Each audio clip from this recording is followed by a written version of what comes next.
Mafia के दिल की धड़कन। शहर का सबसे खतरनाक नाम था आरव राठौड़।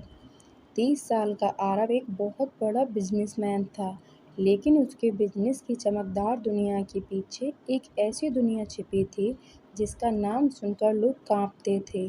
शहर के बड़े बड़े लोग उससे डरते थे। पुलिस उसके खिलाफ सबूत ढूंढती थी और उसके दुश्मन उसकी एक गलती का इंतजार करते थे। आरब के लिए ज़िंदगी का मतलब सिर्फ ताकत, पैसा और अपने लोगों की हिफाजत था। प्यार और रिश्तों पर उसे कभी भरोसा नहीं रहा।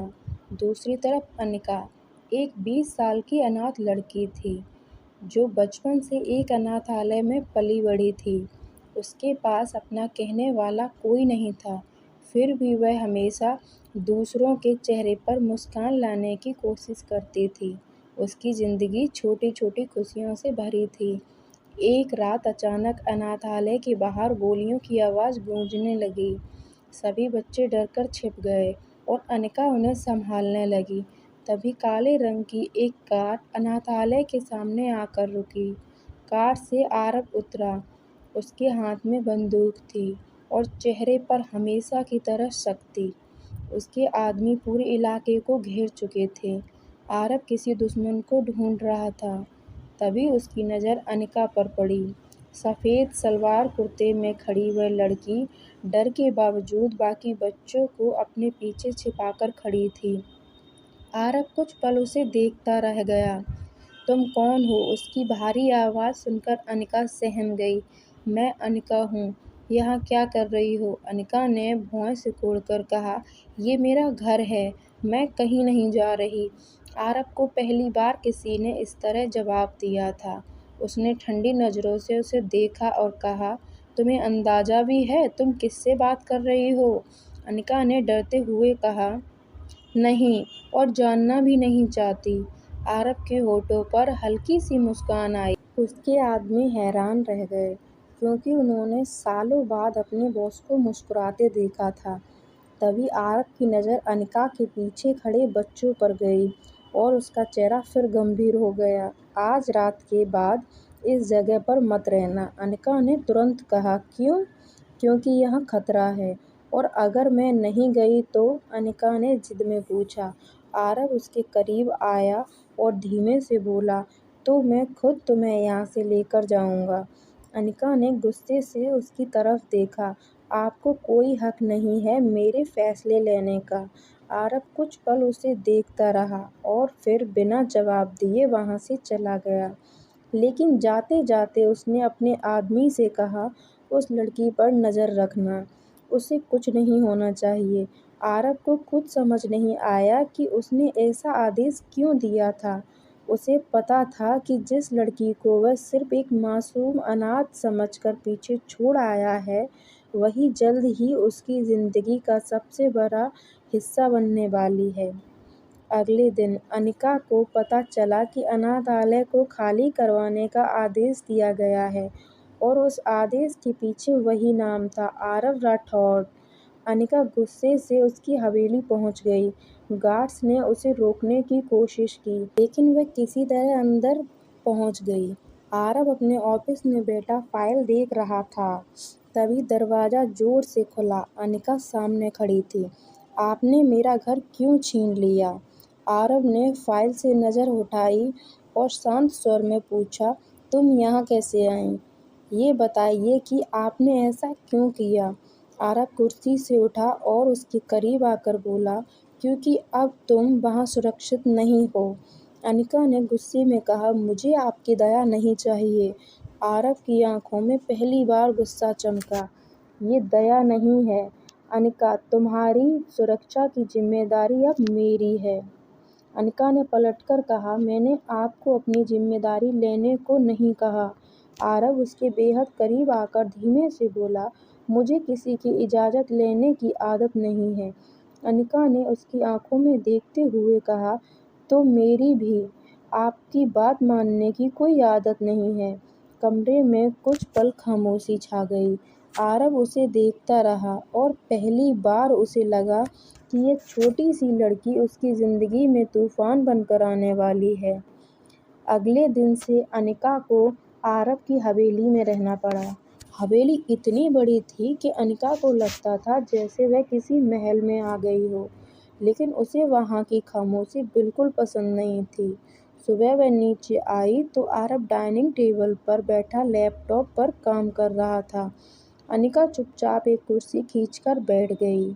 आरव ने बिना नजर उठाए कहा, नाश्ता करो। अनिका ने सामने रखी प्लेट देखी और बोली, मुझे ये पसंद नहीं है। आरव ने पहली बार लैपटॉप से नज़र उठाई तो कुछ और बनवा दीजिए। आरव ने भौहें उठाईं। तुम्हें लगता है मैं तुम्हारा नौकर हूँ? अनिका ने मासूमियत से कहा, नहीं, लेकिन आपके यहाँ इतने नौकर हैं तो किसी से बनवा दीजिए। आरव कुछ पल उसे देखता रहा और फिर अपने आदमी से बोला, जो इसे पसंद है वही बनवाओ। अनिका के चेहरे पर हल्की मुस्कान आ गई। Thank you. आरव ने फिर लैपटॉप खोलते हुए कहा, ज़्यादा खुश मत हो। अनिका ने मुंह बनाकर कहा, आप हमेशा ऐसे ही बात करते हैं, कैसे जैसे सामने वाला आपका दुश्मन हो। आरव के चेहरे पर हल्की मुस्कान आई। तुम दुश्मन नहीं हो? अनिका ने तुरंत पूछा, तो क्या हूँ? आरव ने उसकी तरफ देखा लेकिन जवाब देने की बजाय चुप हो गया। उसी दिन दोपहर को अनिका बिना बताए हवेली से बाहर निकलने लगी। गेट पर आरव ने उसे रोक लिया। कहाँ जा रही हो? बाजार। किसके साथ? अकेले। आरव का चेहरा तुरंत सख्त हो गया। नहीं, अनिका ने चिढ़कर कहा, आपको हर चीज में नहीं कहना आता है। जब बात तुम्हारी सुरक्षा की हो। हाँ, मैं बच्ची नहीं हूँ, मेरे लिए हो। अनिका उसकी बात सुनकर कुछ पल चुप रह गई, फिर बोली, तो मैं आपके लिए क्या हूँ? आरव ने उसकी आंखों में देखते हुए कहा, मेरी जिम्मेदारी। अनिका ने धीरे से नजरें झुका लीं। आरव ने अपने आदमी को उसके साथ भेज दिया। शाम को अनिका वापस आई तो उसके हाथ में एक छोटा सा डिब्बा था। आरव ने पूछा, क्या है? अनिका ने मुस्कुराकर कहा, आपके लिए। आरव ने हैरानी से डिब्बा खोला। उसमें एक साधारण सी घड़ी थी। आपने मेरी इतनी केयर की इसलिए। आरव कुछ नहीं बोला। उसकी ज़िंदगी में लोगों ने उसे महंगे तोहफे दिए थे, लेकिन इतने सच्चे मन से किसी ने कुछ नहीं दिया था। उसने घड़ी हाथ में बांधी और धीमे से कहा, अच्छी है। अनिका मुस्कुराई, सिर्फ अच्छी? आरव ने पहली बार हल्की मुस्कान के साथ कहा, बहुत अच्छी है। अनिका की मुस्कान और गहरी हो गई। लेकिन उसी रात आरव को खबर मिली कि उसके सबसे पुराने दुश्मन ने अनिका के बारे में पता लगा लिया है। आरव की आंखों में खतरनाक गुस्सा उतर आया। उसने अपने आदमी से सिर्फ इतना कहा, अब जो भी उसके करीब आने की कोशिश करेगा उसे पहले मुझसे गुजरना होगा। उसे एहसास होने लगा था कि अनिका अब सिर्फ उसकी जिम्मेदारी नहीं रही, वह धीरे धीरे उसकी कमजोरी बनती जा रही थी। अनिका को आरव की हवेली में आए लगभग एक हफ्ता हो चुका था, लेकिन दोनों की नोकझोंक कम होने की बजाय और बढ़ती जा रही थी। आरव सुबह से देर रात तक अपने काम में व्यस्त रहता और अनिका को उसकी यह आदत बिल्कुल पसंद नहीं थी। एक शाम आरव हमेशा की तरह ऑफिस से लौटकर सीधे अपने कमरे की तरफ जाने लगा तो अनिका उसके सामने आकर खड़ी हो गई। आपको पता भी है आज कितने बजे घर आए हैं? आरव ने अपनी घड़ी देखते हुए कहा, 10 बज रहे हैं। अनिका ने नाराज होकर कहा, और आपको खाना भी नहीं खाना है? आरव ने उसे देखते हुए कहा, भूख नहीं है। अनिका ने तुरंत उसका हाथ पकड़ लिया और बोली, मेरी बात सुनिए, आप सुबह से कुछ नहीं खाए हैं। आरव उसकी उंगलियों की पकड़ महसूस करके कुछ पल चुप रहा, फिर बोला, तुम्हें मेरी इतनी फिक्र क्यों होती है? अनिका ने तुरंत हाथ छोड़ दिया और नजरें चुराकर कहा, क्योंकि आप मेरे लिए इतना सब करते हैं। आरव के चेहरे पर हल्की मुस्कान आई। वह उसके साथ डाइनिंग टेबल पर बैठ गया। अनिका ने खुद उसके लिए खाना परोसा और बोली, अब चुपचाप खाइए। आरव ने एक निवाला लिया और कहा, तुम्हें आदेश देना बहुत पसंद है? अनिका ने मुस्कुराकर जवाब दिया, आपसे सीखा है। दोनों के बीच पहली बार ऐसी हल्की सी हंसी गूंज जिसमें कोई डर नहीं था। उसी रात आरब की अपने दुश्मनों की एक गाड़ी हवेली के आसपास दिखाई दी। उसने तुरंत अनिका को अपने कमरे में रहने का आदेश दिया। अनिका ने हमेशा की तरह बहस की, मैं कोई कैदी नहीं हूँ। आरब ने गंभीर आवाज में कहा, आज रात तुम मेरी बात मानोगी। अनिका ने पहली बार उसकी आंखों में ऐसा डर देखा जो उसके गुस्से के पीछे छिपा था। वह चुप हो गई। कुछ देर बाद बाहर गोलियों की आवाज सुनाई दी। अनिका घबरा गई और दरवाजा खोलने लगी। तभी आरब तेजी से कमरे में आया और उसे अपनी तरफ खींचकर अपने पीछे कर लिया। मैंने कहा था बाहर मत निकलना, अनिका ने कांपती आवाज में कहा। आपको कुछ हो जाता तो? आरब कुछ पल उसे देखता रहा। उसके लिए यह सवाल किसी गोली से कम नहीं था। उसने धीरे से कहा, मुझे कुछ नहीं होगा, लेकिन अगर तुम्हें कुछ हुआ तो मैं खुद को कभी माफ नहीं करूंगा। उस रात पहली बार अनिका को एहसास हुआ कि आरब की शक्ति के पीछे सिर्फ गुस्सा नहीं, बल्कि उसके लिए एक गहरी परवाह भी छिपी है। अगले कुछ दिनों में आरब और अनिका के बीच रिश्ता पहले से कई ज़्यादा बदल गया। अनिका अब उसके सामने खुलकर अपनी बातें कहने लगी थी और आरब भी उसकी छोटी-छोटी आदतों पर ध्यान देने लगा था। एक सुबह अनिका ने आरब की शर्ट पर कॉफ़ी गिरा दी। वह घबराकर बोली, सॉरी। आरब ने नीचे अपनी शर्ट की तरफ देखा और फिर अनिका की तरफ। तुम्हारे हाथों में सिर्फ कॉफ़ी है या हथियार भी? अनिका ने मुंह बनाकर कहा, गलती से गिर गई। आरब ने गंभीर चेहरा बनाकर कहा, तुम्हारी गलतियों की लिस्ट काफ़ी लंबी हो रही है। अनिका ने गुस्से में कहा, तो मुझे वापस अनाथालय भेज दीजिए। आरब का चेहरा तुरंत बदल गया। ऐसी बात दोबारा मत कहना। अनिका चुप हो गई। आरब ने उसकी तरफ देखकर धीमे स्वर में कहा, तुम्हें वहाँ वापस भेजने का सवाल ही नहीं है। अनिका ने पूछा, क्यों? आरब ने नज़रें हटाकर कहा, क्योंकि अब तुम्हारी जगह यहीं है। अनिका के दिल की धड़कन अचानक तेज हो गई।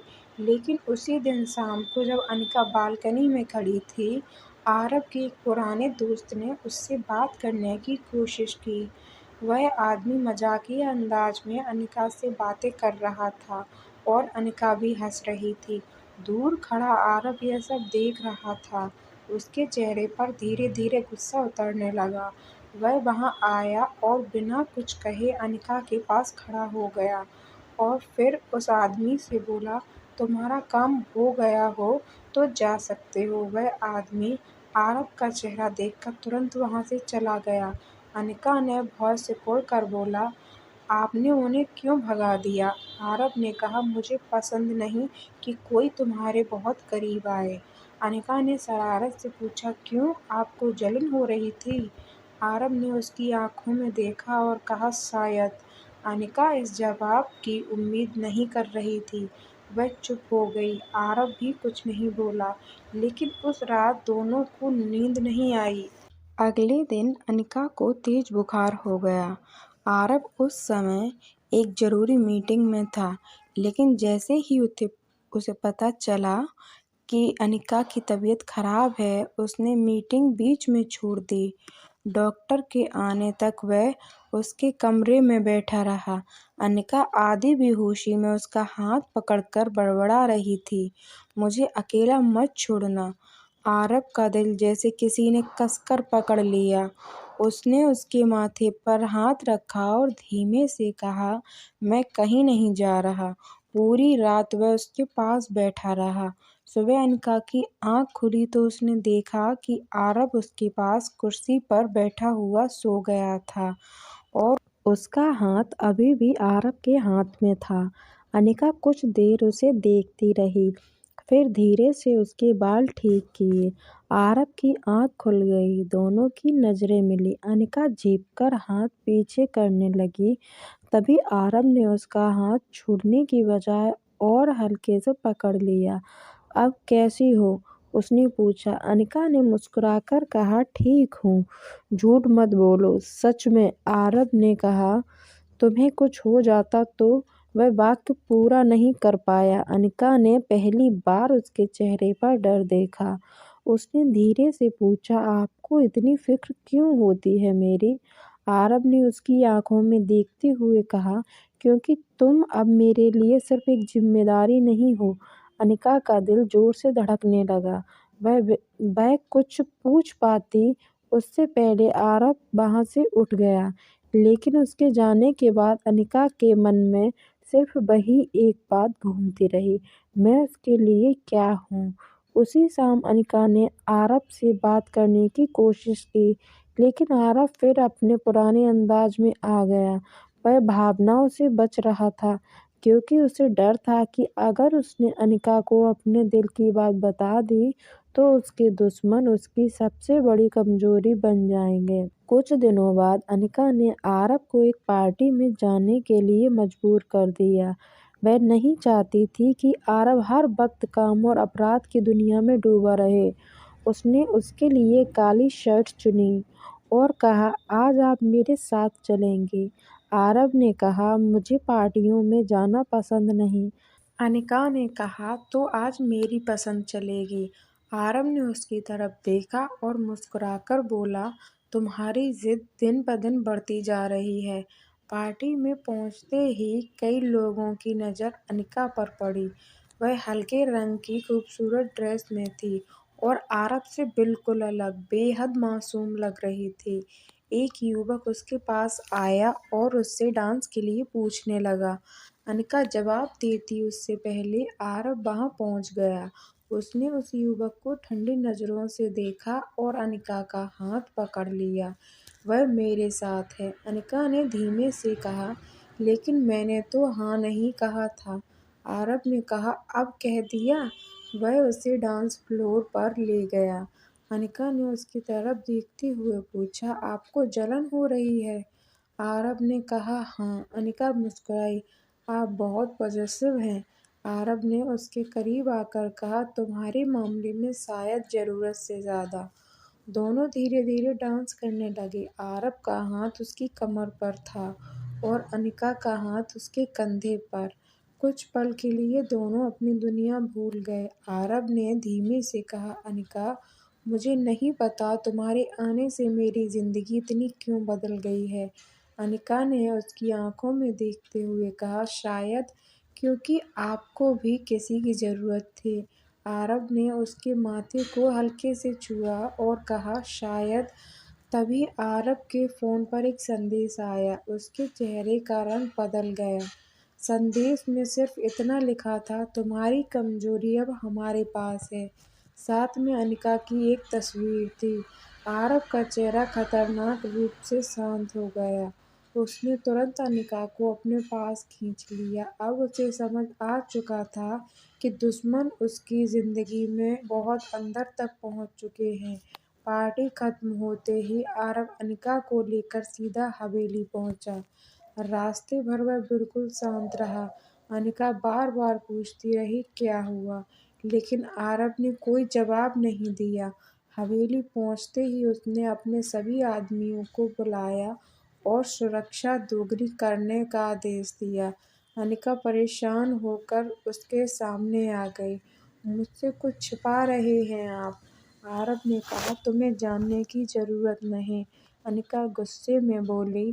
हर बार यही कहते हैं आप, मैं कोई बच्ची नहीं हूँ। आरव ने पहली बार आवाज़ ऊंची कर दी। तुम समझती क्यों नहीं हो कि तुम्हारी जान खतरे में है? अनिका चुप हो गई। उसकी आंखों में आंसू आ गए। आपको मेरी इतनी चिंता है तो मुझसे सच क्यों नहीं कहते? आरव का गुस्सा तुरंत पिघल गया। वह उसके पास आया और उसके आंसू पोंछते हुए बोला, क्योंकि अगर तुम्हें कुछ हो गया तो मैं मर जाऊंगा, नहीं रह सकता मैं तुम्हारे बिना। अनिका ने उसकी तरफ देखा और धीमे से पूछा, क्या मैं सच में आपकी कमजोरी बन गई हूँ? आरव कुछ पल चुप रहा, फिर उसने उसके माथे पर हल्का सा चुंबन रखा और कहा, तुम मेरी कमजोरी नहीं हो अनिका, तुम वो वजह हो जिसकी वजह से मैं अब भी इंसान हूँ। अनिका की आंखों से आंसू बह निकले। उसने आरव को कसकर पकड़ लिया। आरव ने भी उसे अपनी बाहों में समेट लिया। लेकिन उसी पल हवेली के बाहर एक कार आकर रुकी। आरव ने खिड़की से बाहर देखा और उसके चेहरे पर फिर वही खतरनाक भाव लौट आए। उसके दुश्मन अब सामने आ चुके थे और इस बार लड़ाई सिर्फ उसके साम्राज्य के लिए नहीं थी, अनिका के लिए थी। हवेली के बाहर रुकी काली कार को देखते ही आरव की आंखों में खतरनाक चमक आ गई। उसने तुरंत अपने आदमियों को इशारा किया और अनिका को अपने पीछे कर लिया। अनिका ने घबराकर पूछा, क्या हुआ? आरव ने बिना उसकी तरफ देखे कहा, मेरे पास रहो। कुछ ही सेकंड में बाहर मौजूद हथियारबंद लोगों को आरव के आदमियों ने घेर लिया, लेकिन कार से कोई बाहर नहीं निकला। थोड़ी देर बाद पता चला कि वह सिर्फ चेतावनी थी। कार की सीट पर एक छोटा सा बॉक्स रखा था। आरव ने बॉक्स खोला तो उसमें अनिका के बचपन की एक तस्वीर और एक चिट्ठी थी। अगर उसे बचाना है तो कल रात अकेले पुराने गोदाम में आना। अनिका ने तस्वीर देखते ही उसे पहचान लिया। वह तस्वीर उसके अनाथालय पहुंचने से पहले की थी। उसके हाथ कांपने लगे। ये तस्वीर इन्हें कहाँ से मिली?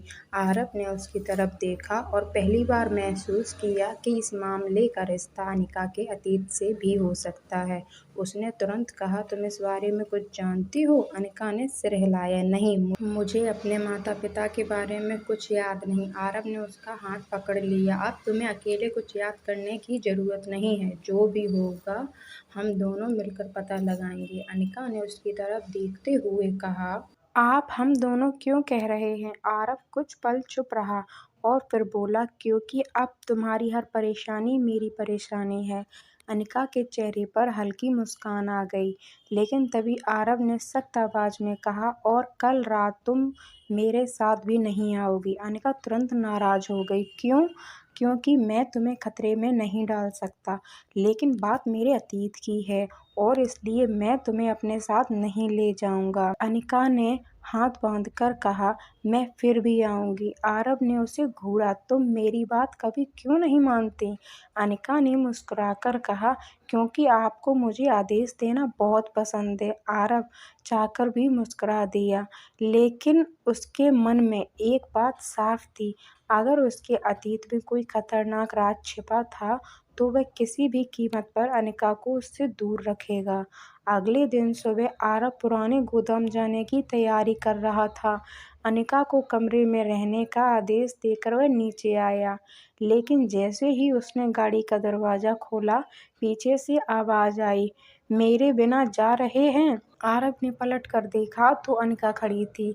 उसने जीन्स और हल्की जैकेट पहन रखी थी और चेहरे पर वही जिद थी जिसे आरव पिछले कुछ समय से अच्छी तरह पहचानने लगा था। वापस जाओ। नहीं अनिका, मैं भी चलूंगी। आरव उसके पास आया और धीमे स्वर में बोला, तुम्हें अंदाजा नहीं वहाँ कितना खतरा हो सकता है। अनिका ने उसकी आंखों में देखते हुए कहा, और आपको अंदाजा नहीं कि मैं अपने अतीत का सच जानने के लिए कितनी देर से इंतजार कर रही हूँ। आरव ने कुछ पल उसे देखा और आखिरकार हार कर कहा, ठीक है, लेकिन हर वक्त मेरे पास रहोगी। अनिका मुस्कुराई। डेल पुराने गोदाम पहुंचते ही दोनों को अजीब सी खामोशी महसूस हुई। अंदर एक आदमी उनका इंतजार कर रहा था।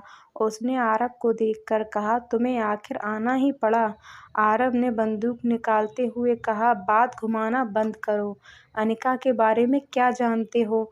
उस आदमी ने अनिका की तरफ देखा और कहा, तुम्हें पता भी है तुम्हारे पिता कौन थे? अनिका का चेहरा सफेद पड़ गया। आरव तुरंत उसके सामने आ गया। आदमी ने बताया कि अनिका के पिता कभी आरव के पिता के सबसे करीबी आदमी थे और उन्होंने आरव के परिवार को बचाने के लिए अपनी जान गंवाई थी, लेकिन उनकी मौत के बाद अनिका को दुश्मनों से बचाने के लिए अनाथालय में छोड़ दिया गया था। अनिका की आंखों से आंसू निकल आए। तो मुझे अनाथ क्यों छोड़ दिया गया? उस आदमी ने कहा, तुम्हें अनाथ नहीं छोड़ा गया था, तुम्हें छिपाया गया था। इससे पहले कि वह आगे कुछ बता पाता, बाहर गोलियों की आवाज़ आने लगी। आरव ने तुरंत अनिका को अपनी बाहों में खींच लिया और उसे सुरक्षित जगह ले गया। कुछ मिनट बाद सब शांत हुआ। अनिका डर के कारण काँप रही थी। आरव ने उसके चेहरे को दोनों हाथों में लेकर पूछा, तुम ठीक हो? उसने सिर हिलाया, लेकिन अगले ही पल आरव के सीने से लग गई। आरव ने उसे कसकर पकड़ लिया। जब तक मैं हूँ तुम्हें कोई छू भी नहीं सकता, अनिका ने उसकी छाती से लगे हुए धीमे से कहा। और अगर आपको कुछ हो गया तो? आरव ने उसकी ओर देखकर कहा, मेरे लिए तुम्हारा होना ही काफ़ी है। गोदाम से लौटने के बाद अनिका बिल्कुल शांत हो गई थी। वह अपने कमरे में खिड़की के पास बैठी बाहर देख रही थी और बार बार उसी आदमी की बातें याद कर रही थी। आरव ने दरवाज़ा खटखटाया और अंदर आया। उसने देखा कि अनिका की आंखें नम थीं। वह उसके पास बैठ गया। क्या सोच रही हो? अनिका ने कहा, अगर मेरे पिता इतने अच्छे थे तो उन्होंने मुझे कभी अपने पास क्यों नहीं रखा?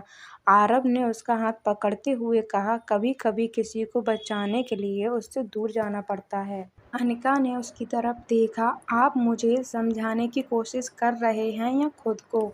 आरव कुछ पल चुप रहा। अनिका ने उसका हाथ दबाते हुए कहा, आप भी तो अपने परिवार को खो चुके हैं ना? आरव की आंखों में पुराने दर्द की परछाई दिखाई दी। उसने पहली बार अपने अतीत के बारे में बताया कि कैसे उसके परिवार को दुश्मनों ने ख़त्म कर दिया था और तभी से उसने बदला लेने की कसम खाई थी। अनिका ने उसका हाथ अपने दोनों हाथों में ले लिया। आपने बहुत कुछ अकेले सहा है। आरव ने उसकी तरफ देखा और धीमे से कहा, अब अकेला नहीं हूँ। दोनों कुछ पल एक दूसरे को देखते रहे। आरव ने उसके चेहरे से बालों की एक लट हटाई। अनिका की धड़कन तेज हो गई। वह पीछे हटने लगी तो आरव ने उसका हाथ पकड़ लिया, लेकिन तुरंत उसे छोड़ भी दिया। डरो मत, मैं तुम्हें कभी किसी चीज़ के लिए मजबूर नहीं करूँगा। अनिका ने हल्की मुस्कान के साथ कहा, मुझे आपसे डर नहीं लगता। आरव ने पूछा, सच? उसने कहा, हाँ, कभी कभी सिर्फ आपकी पॉजिटिवनेस से डर लगता है। आरव मुस्कुरा दिया, और मैं कुछ नहीं कर सकता। अनिका ने उसे तकिया मारते हुए कहा, आप बहुत परेशान करते हैं। आरव ने तकिया पकड़ लिया और पहली बार दोनों बच्चों की तरह हंस पड़े। उस रात उनके बीच का रिश्ता पहले से कई ज़्यादा करीब हो गया। अगले दिन आरव को एक ज़रूरी मीटिंग के लिए शहर से बाहर जाना था। जाने से पहले उसने अनिका को साफ आदेश दिया, मेरे वापस आने तक हवेली से बाहर नहीं निकलना। अनिका ने तुरंत कहा, आपको हर वक्त मुझे रोकना क्यों होता है? आरव ने कहा, क्योंकि बाहर खतरा है। अनिका ने मुंह बनाकर कहा, आपको लगता है मैं इतनी बेवकूफ़ हूँ? आरव ने हल्की मुस्कान के साथ कहा, कभी कभी। अनिका ने गुस्से में उसकी तरफ देखा, जाइए, मुझे आपसे बात नहीं करनी। आरव उसके पास आया और उसके माथे पर हल्का सा चुंबन दिया और बोला, नाराज मत होना, जल्दी वापस आऊँगा। अनिका कुछ कह ही नहीं पाई। आरव के जाते ही उसे महसूस हुआ कि हवेली अचानक बहुत खाली लग रही थी। शाम तक वह बेचैन होती रही। तभी उसे एक अनजान नंबर से संदेश आया, अगर आरव से सच जानना चाहती हो तो अकेली पुराने चर्च के पीछे आओ। अनिका ने पहले तो संदेश नज़रअंदाज किया, लेकिन फिर उसके पिता के बारे में जानने की इच्छा ने उसे वहां जाने पर मजबूर कर दिया। उधर आरव को जैसे ही पता चला कि अनिका हवेली में नहीं है, उसका चेहरा बदल गया। वह तुरंत वापस लौटा और उसे ढूंढने निकल पड़ा। पुराने चर्च के पीछे अनिका को एक बूढ़ी औरत मिली, जिसने उसे देखते ही कहा, तुम बिल्कुल अपनी माँ के जैसी दिखती हो। अनिका की आंखें फैल गईं। तभी पीछे से किसी ने उसे पकड़ लिया। इससे पहले कि वह चीखती, आरव वहां पहुंच गया। उसने अनिका को अपनी तरफ खींच लिया और उसके सामने ढाल बनकर खड़ा हो गया। कुछ ही मिनटों में उसके आदमी वहां पहुंच गए और हमलावर भागने लगे। आरव ने अनिका की तरफ देखा। उसका चेहरा गुस्से से लाल था। मैंने तुम्हें क्या कहा था? अनिका ने डरते हुए कहा, मुझे सच जानना था। आरव ने कहा, और अगर तुम्हें कुछ हो जाता? उसकी आवाज़ टूट गई। अनिका ने धीरे से उसका हाथ पकड़ लिया। मुझे माफ़ कर दीजिए। आरव ने कुछ नहीं कहा, बस उसे अपनी बाहों में खींच लिया और बहुत देर तक पकड़े रखा। हवेली लौटने के बाद आरव पूरे समय अनिका से नाराज़ रहा। वह उससे बात नहीं कर रहा था और अनिका भी चुपचाप उसके पीछे घूम रही थी। आखिरकार रात में अनिका उसके ऑफिस में पहुंची और उसके सामने बैठ गई। आप मुझसे नाराज़ हैं? आरव ने फाइल से नज़र हटाए बिना कहा। नहीं। अनिका ने कहा। झूठ। आरव ने फाइल बंद कर दी। तुम्हें समझ क्यों नहीं आता कि मैं तुम्हें खोने से डरता हूँ? अनिका चुप हो गई। आरव उसके पास आया और बोला, मेरी ज़िंदगी में बहुत लोगों को मुझसे छीन लिया गया है। मैं तुम्हारे साथ ऐसा नहीं होने दूँगा। अनिका की आंखों में आंसू आ गए। उसने धीरे से कहा, लेकिन मैं आपकी ज़िंदगी से भागना नहीं चाहती। आरव ने उसकी आंखों में देखा। तुम जानती हो मैं कौन हूँ? हाँ, मैं अच्छा आदमी नहीं हूँ। अनिका ने सिर हिलाया। लेकिन मेरे साथ आप अच्छे हैं। आरव कुछ कह नहीं पाया। अनिका ने उसका हाथ पकड़कर कहा, आपने मेरी ज़िंदगी में पहली बार किसी अपने जैसा एहसास दिया है। आरव ने उसे अपनी बाहों में खींच लिया। इस बार अनिका ने भी बिना झिझक उसके सीने से सिर लगा दिया। आरव ने उसके बालों पर हाथ फेरते हुए कहा, मैं वादा नहीं कर सकता कि मेरी दुनिया में खतरे कम हो जाएंगे, लेकिन इतना वादा करता हूँ कि जब तक मेरी सांस चलेगी तुम्हें अकेला नहीं पड़ने दूंगा। अनिका ने आंखें बंद कर लीं। दोनों के बीच अब सिर्फ एक सवाल बाकी था, क्या उनका रिश्ता सिर्फ केयर और प्रोटेक्शन तक सीमित था, या दोनों के दिल में उससे कई ज़्यादा कुछ जन्म ले चुका था। लेकिन उसी रात आरव के फ़ोन पर एक कॉल आई। दूसरी तरफ उसके सबसे बड़े दुश्मन की आवाज़ थी, अनिका के अतीत का पूरा सच मेरे पास है, और अगर तुम उसे जानना चाहते हो तो अपने साम्राज्य की आधी कीमत चुकानी होगी। आरव ने फ़ोन कसकर पकड़ लिया। उसे समझ आ गया था कि आने वाला वक्त सिर्फ उसके प्यार का इम्तिहान नहीं, बल्कि उसकी पूरी ज़िंदगी का सबसे बड़ा युद्ध होने वाला था। आरव के सामने उसके सबसे बड़े दुश्मन का फ़ोन अभी भी खुला था। अनिका के अतीत का पूरा सच मेरे पास है, और अगर उसे जानना चाहते हो तो अपने साम्राज्य की आधी कीमत चुकानी होगी। दूसरी तरफ से आवाज़ आई। आरव ने ठंडी हंसी के साथ कहा, तुम्हें लगता है मेरी ज़िंदगी की कीमत पैसों से लगाई जा सकती है? आवाज़ आई, पैसों से नहीं, तुम्हारी कमज़ोरी से लगाई जा सकती है। आरव की नज़र अनिका पर गई, जो कुछ दूरी पर खड़ी उसे देख रही थी। उसने तुरंत फ़ोन काट दिया। अनिका उसके पास आई और बोली, किसका फ़ोन था? आरव ने कहा, काम का। अनिका ने आंखें सिकोड़कर कहा, आप फिर झूठ बोल रहे हैं। आरव ने उसका हाथ पकड़ लिया। तुम्हें हर बात जानना ज़रूरी नहीं है। अनिका ने हाथ छुड़ाते हुए कहा, और आपको हर बात छिपाना ज़रूरी है। आरव उसकी बात सुनकर चुप हो गया। अनिका की आंखों में नाराज़गी थी, लेकिन उससे ज़्यादा चिंता थी। आप मुझे अपने करीब लाए हैं, तो आपकी परेशानी में मेरा भी हिस्सा है। आरव ने उसके चेहरे को देखते हुए कहा, यही तो डर है मेरा। अनिका ने पूछा, किस बात का? आरव ने धीमे से कहा, तुम मेरे इतने करीब आ चुकी हो कि अब अगर तुम्हें कुछ हुआ तो मैं जी नहीं पाऊंगा। अनिका ने उसका हाथ पकड़ लिया। तो मुझे दूर मत कीजिए, साथ रखिए। आरव ने उसे अपनी बाहों में खींच लिया और कुछ देर तक चुपचाप पकड़े रहा। पहली बार उसे लगा कि शायद अपने दिल की बात से भागना अब संभव नहीं था। उसी रात आरव ने अपने आदमियों को आदेश दिया कि अनिका के अतीत की हर फाइल खोजी जाए। कुछ घंटों बाद एक पुरानी फाइल सामने आई, जिसमें अनिका की मां का नाम था, मीरा राठौर। आरव फाइल देखते ही ठिठक गया, क्योंकि मीरा उसकी मां की सबसे करीबी दोस्त थी, और उसकी मौत के पीछे वही दुश्मन था जिसने उसके पूरे परिवार को ख़त्म किया था। अनिका सिर्फ एक अनाथ लड़की नहीं थी, वह आरव के अतीत से जुड़ा हुआ एक ऐसा राज थी जो उसके पूरे साम्राज्य को हिला सकता था। सुबह आरव ने अनिका को ऑफिस में बुलाया। अनिका ने आते ही पूछा, अब क्या हुआ?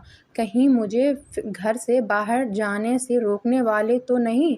आरव ने उसे बैठने का इशारा किया। उसका चेहरा चेहरा देखकर अनिका समझ गई कि बात गंभीर है। आरव ने फाइल उसके सामने रखी। तुम्हारी माँ का नाम मीरा था। अनिका की आंखों में आंसू भर आए। आपको मेरी माँ के बारे में पता है? आरव ने सिर हिलाया। उसने बताया कि मीरा उसके परिवार के बेहद करीब थी और उन्होंने अनिका को दुश्मनों से बचाने के लिए एक सुरक्षित जगह भेजा था, लेकिन उसी दौरान उनके माता पिता की हत्या कर दी गई। अनिका फूट फूट कर रोने लगी। आरव उसके पास बैठा और उसे अपनी बाहों में भर लिया। तुम अकेली नहीं थी अनिका, तुम्हारे माता पिता ने आखिरी वक्त तक तुम्हें बचाने की कोशिश की थी। अनिका ने उसके सीने से लगे हुए कहा, मुझे इतने सालों तक क्यों नहीं बताया गया? आरव ने कहा, क्योंकि जिसने तुम्हारे परिवार को खत्म किया था वह आज भी जिंदा है। अनिका ने ऊपर देखा। कौन? आरव ने जवाब देने से पहले कहा, वही आदमी जो तुम्हें अपने खेल का हिस्सा बनाना चाहता है। अनिका ने उसका हाथ कसकर पकड़ लिया। आप उससे लड़ेंगे? आरव ने उसकी आंखों में देखते हुए कहा, तुम्हारे लिए पूरी दुनिया से लड़ सकता हूँ। अनिका ने हल्की मुस्कान के साथ कहा, इतने पॉजिटिव होने की ज़रूरत नहीं है। आरव ने मुस्कुराकर कहा, तुम्हारे मामले में ज़रूरत से ज़्यादा पॉजिटिव होना भी कम है। अनिका ने उसे हल्का सा धक्का दिया और कहा, आप सुधरेंगे नहीं। आरव ने उसका हाथ पकड़कर उसे अपने करीब किया और धीमे से कहा, तुम्हारे लिए शायद कभी नहीं। दोनों के बीच कुछ पल ऐसी खामोशी रही जिसमें शब्दों की ज़रूरत नहीं थी। अब दोनों जानते थे कि उनके बीच जो था वह सिर्फ जिम्मेदारी नहीं थी। आरव ने अपने दुश्मन के खिलाफ अंतिम लड़ाई की तैयारी शुरू कर दी। उसने अनिका को सुरक्षित जगह भेजने का फैसला किया, लेकिन अनिका ने साफ मना कर दिया, मैं आपको छोड़कर कहीं नहीं जाऊंगी। लेकिन आरव ने सख्ती से कहा, यह बहस का विषय नहीं है। अनिका ने कहा, और मैं कोई सामान नहीं हूँ जिसे आप जहाँ चाहें बेच दें। आरव ने गुस्से में कहा, तुम समझती क्यों नहीं कि मैं तुम्हें बचाना चाहता हूँ? अनिका की आंखों में आंसू आ गए। और मैं आपको अकेले मरने के लिए नहीं छोड़ सकती। आरव का गुस्सा उसी पल खत्म हो गया। वह उसके पास आया और उसके चेहरे को दोनों हाथों में लेकर बोला, मेरे लिए ऐसी बातें मत किया करो। अनिका ने कहा, क्यों? आरव ने धीरे से कहा, क्योंकि मैं तुम्हें खोने के ख्याल से भी टूट जाता हूँ। अनिका ने उसकी आंखों में देखा और पहली बार बिना किसी झिझक के कहा, मैं आपसे प्यार करती हूँ। आरव कुछ सेकंड तक बिल्कुल स्थिर रहा। उसने जैसे पहली बार वह शब्द सुना था जिसका इंतजार उसके दिल को कब से था।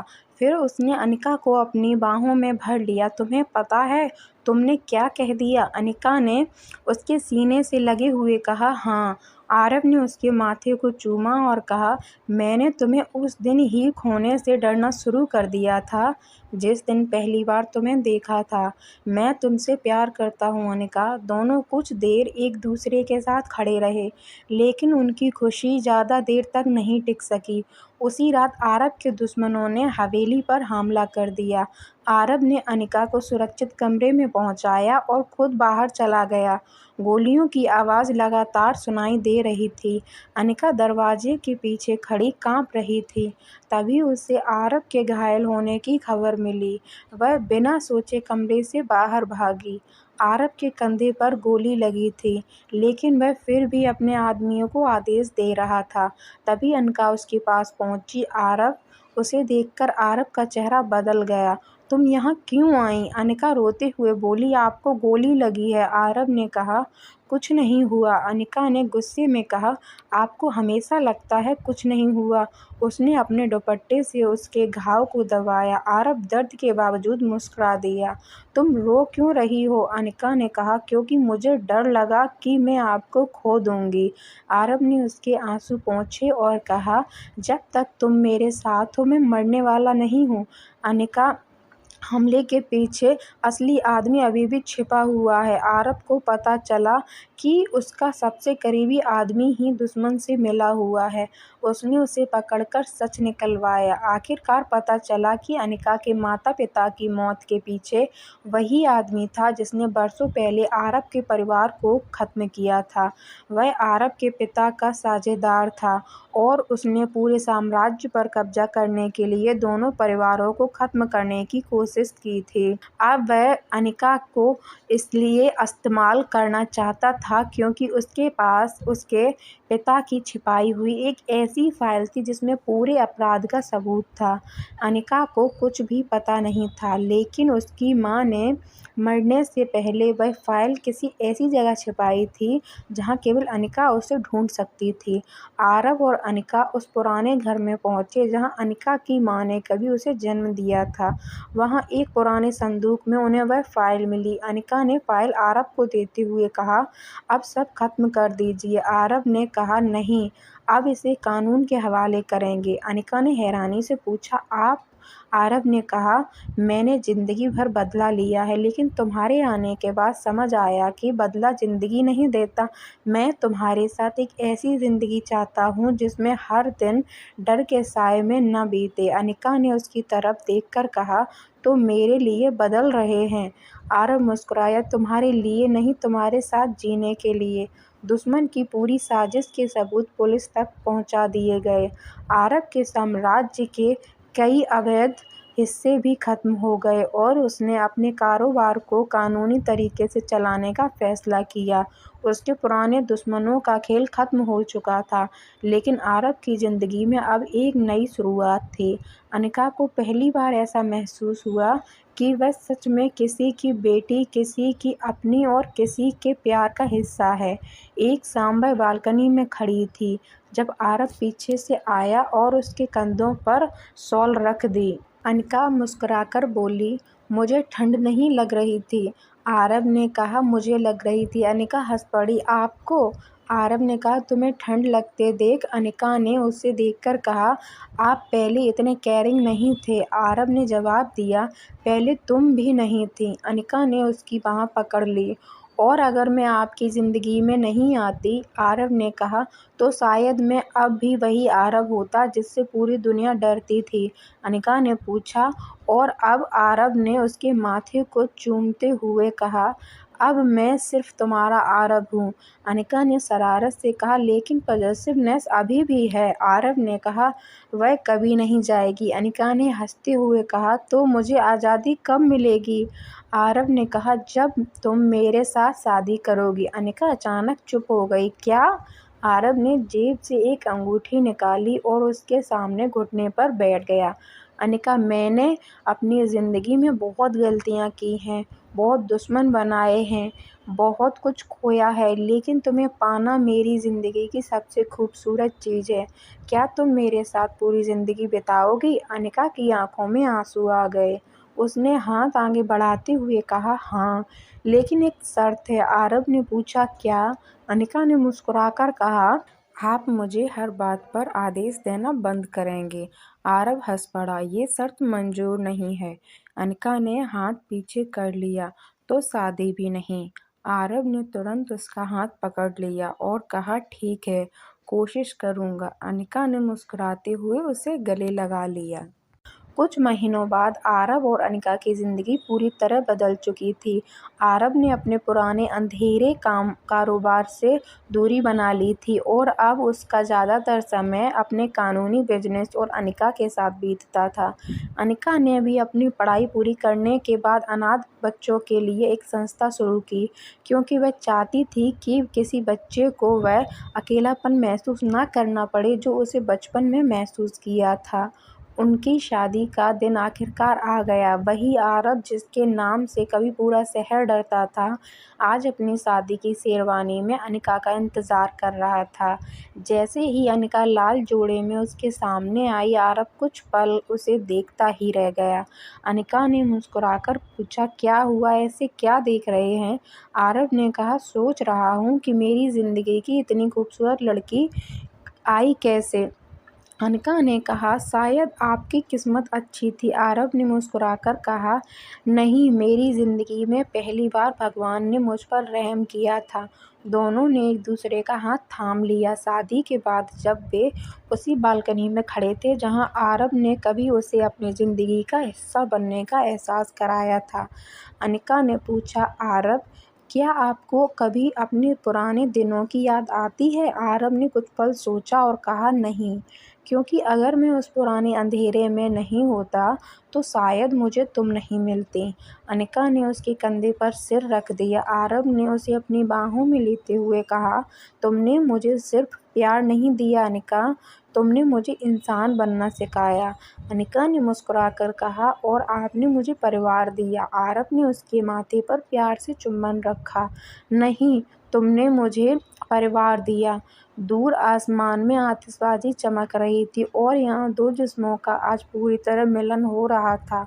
अब उनके बीच कोई भी दूरी की कोई गुंजाइश नहीं बची थी। कभी एक अनाथ लड़की और एक खतरनाक माफिया की कहानी से शुरू हुआ उनका रिश्ता अब एक ऐसी जिंदगी में बदल चुका था जिसमें डर की जगह भरोसा था, अकेलेपन की जगह परिवार था और नफरत की जगह प्यार। आरव की दुनिया कभी काली थी, लेकिन अनिका के आने के बाद उसमें रोशनी भर गई थी और शायद यही उनकी कहानी का सबसे खूबसूरत सच था। कभी कभी ज़िंदगी हमें वह इंसान उसी वक्त देती है जब हमें लगता है कि हम बिल्कुल अकेले हैं। तो फ्रेंड्स, आपको ये कहानी कैसी लगी? ऐसी ही मज़ेदार कहानियाँ सुनने के लिए जुनून बर्ड्स कल्पू के चैनल को सब्सक्राइब करें और देखते रहें ऐसी ही प्यारी प्यारी लव स्टोरीज़।